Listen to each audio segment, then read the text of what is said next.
Cuando leemos los numerosos libros de viajes que tanto abundan en la literatura universal, los testimonios de misioneros y administradores coloniales o los escritos de antropólogos que han indagado sobre las diversas prácticas y creencias del ser humano, lo que de inmediato nos llama la atención es la inagotable diversidad de la imaginación y el ingenio de éste, materializados en una enorme cantidad de manifestaciones mágico-religiosas dispersas a lo largo y ancho del mundo. Aunque dichas prácticas y creencias, expresión del ámbito de lo sagrado, varíen de una cultura a otra, el impulso soterrado que las moviliza es universal, razón más que suficiente para que nos acerquemos a ellas con el ánimo de descifrar esos resortes ocultos que las motivan.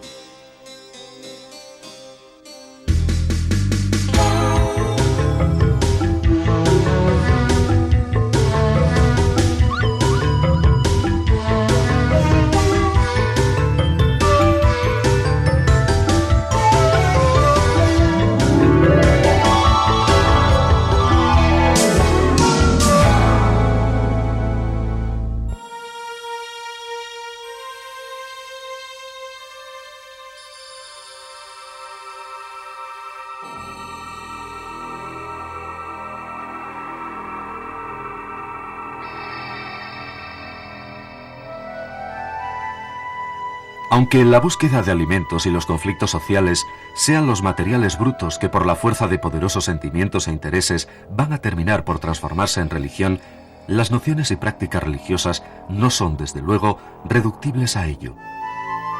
Hay que tener en cuenta que esas razones de fondo van a terminar conformando materias e instituciones que al final poco o nada tienen ya que ver con ellas.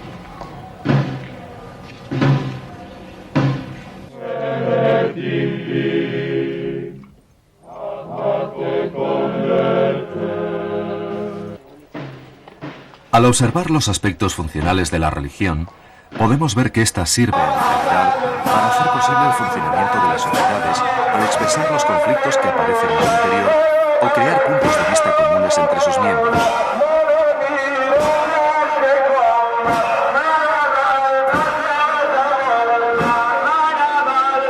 Desde esa funcionalidad, la religión abarca tanto aspectos subjetivos del individuo como otros que competen al colectivo.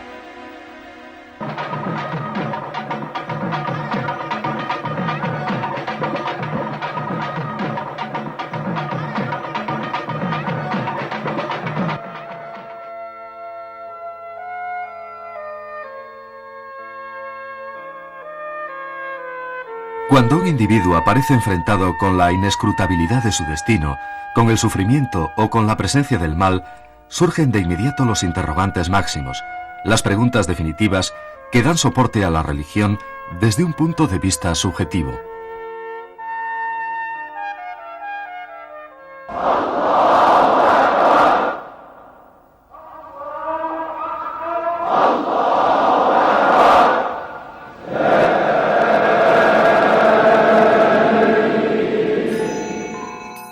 Pero todas las religiones se manifiestan a su vez compartidas por colectividades, con sus jerarquías sacerdotales y sus leyes internas. Por dicha razón, existe siempre un lugar público donde los fieles se reúnen, ritualizan determinados actos y restablecen a través de ellos la solidaridad de grupo.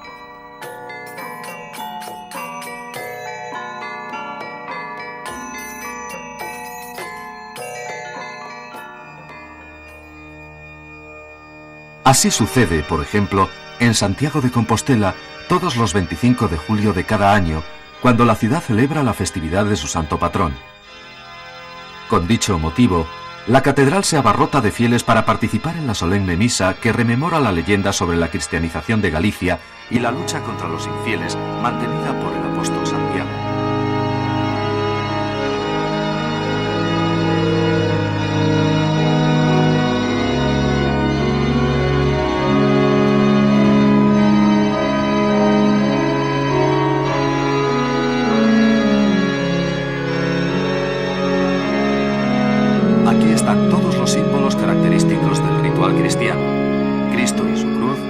Virgen María, ángeles y santos. Y por supuesto, en este caso particular, el apóstol Santiago, montado en su caballo blanco exterminando moros.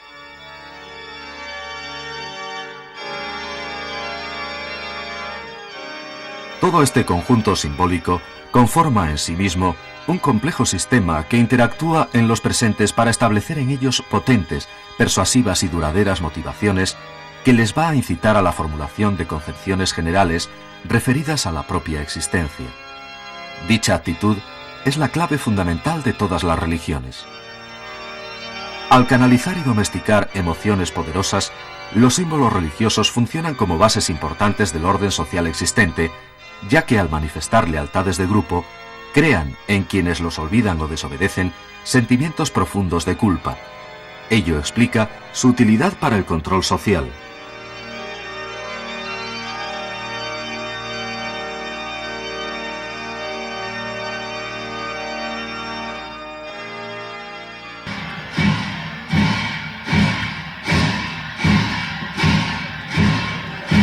Pero estos símbolos religiosos vehiculan a su vez mensajes de significados varios. Si se es capaz de explicar los símbolos claves de una religión, es seguro que se acabará por obtener un panorama muy evocador del conjunto de la cultura que la sustenta, al estar dichos símbolos interpenetrados por las motivaciones más profundas de ella. Esta es la razón por la que los símbolos vengan a transformarse en fuentes de información importante, ya que los procesos externos a nosotros mismos adquieren formas definidas a través de ellos.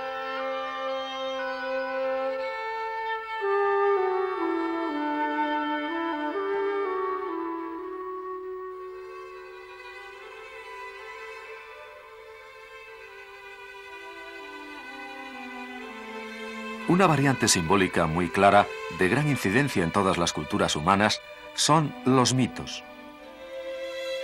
Aunque popularmente el término mito es empleado para designar una historia no verdadera, el significado tradicional, tal como lo empleaban los antiguos griegos, es simplemente el de relato.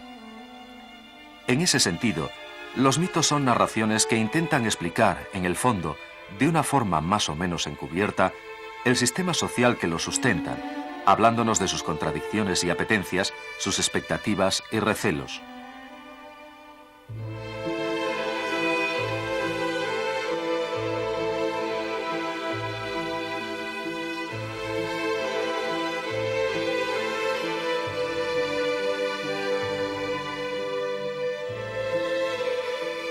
Entre mito y práctica religiosa existe una relación doble y profunda. Por un lado, el ritual representa, hace visible, las creencias fraguadas en los mitos. Por el otro, el mito da sentido a las prácticas rituales religiosas. Es decir, el rito expresa al mito y el mito da sentido al rito.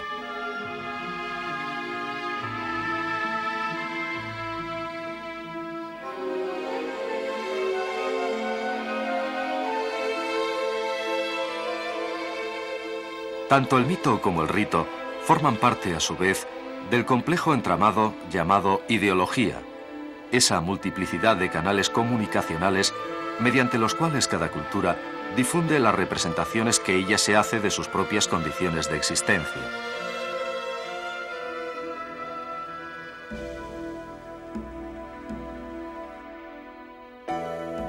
En las sociedades más simples, carentes de jerarquía política y sacerdotal, los personajes descritos por los mitos están siempre relacionados con las experiencias y explicaciones de las fuerzas incontroladas de la naturaleza.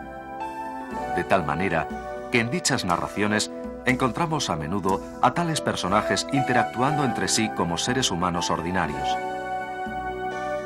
Con ello, lo que se intenta es proyectar las cualidades humanas sobre las fuerzas naturales para hacer así inteligible la conducta de tales fuerzas. En la medida que la naturaleza es humanizada, se convierte en elemento controlable mediante los mismos métodos que los hombres emplean para extraer beneficios unos de otros.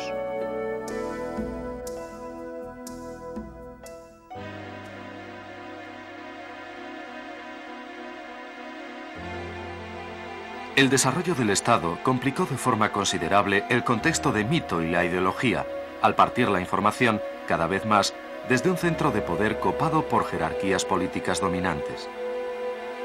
Los mitos se desplazaron así del campo de las fuerzas naturales a dichas jerarquías, proyectando éstas al universo divino. Faraones, césares o reyes aparecen identificados de esta manera con dioses o se les hace descender directamente de ellos.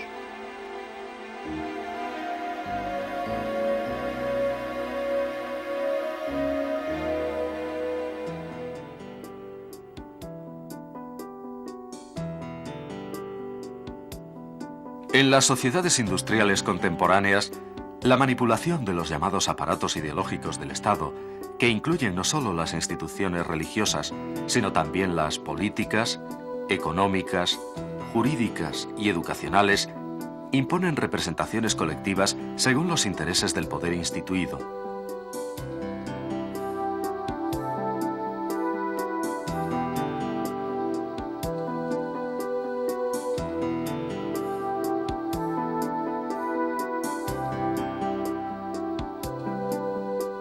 Los mitos aparecen hoy entremezclados en múltiples formas narrativas que son utilizadas de las más diversas maneras al continuar siendo ellos, todavía, ese almacén de brillantes imágenes que los humanos necesitamos para pensar.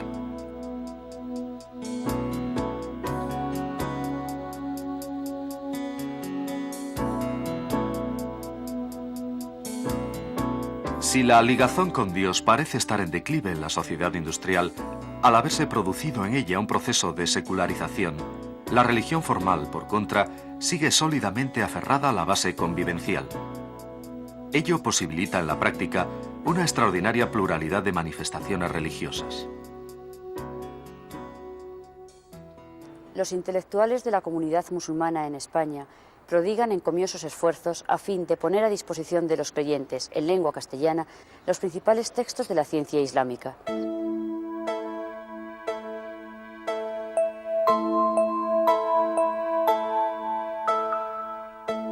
Si las sociedades antiguas eran religiosamente homogéneas al jugar solo con la contradicción ortodoxia-herejía, hoy la diversidad de grupos que conforman las sociedades industriales modernas han provocado en su seno, por contra, una gran cantidad de prácticas religiosas, lo que hace de ellas sociedades abiertas y plurales también en este sentido.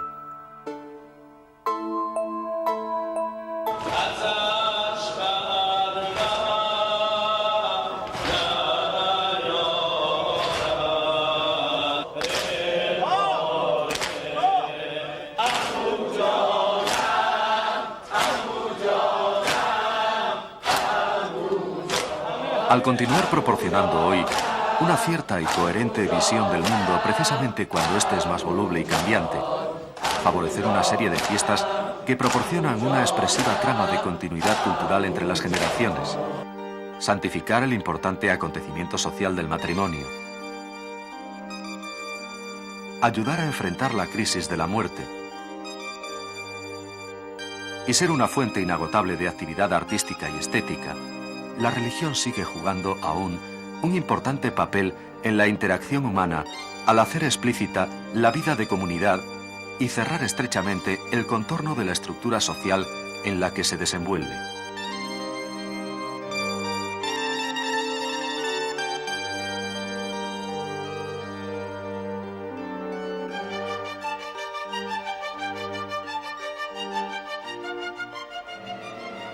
Virtud esta que fácilmente pueda degenerar en lo peor de ella, el fanatismo propio de dogmas y exclusiones. Al existir competencias internas entre las diversas prácticas religiosas y exigir por encima de lo razonable el compromiso moral y social de los ciudadanos con sus respectivas creencias, el impulso positivo que ellas posibilitan puede tornarse fácilmente en escalada violenta e incluso terminar en guerra, tal como, por desgracia, sucede desde hace tiempo en bastantes partes de nuestro planeta.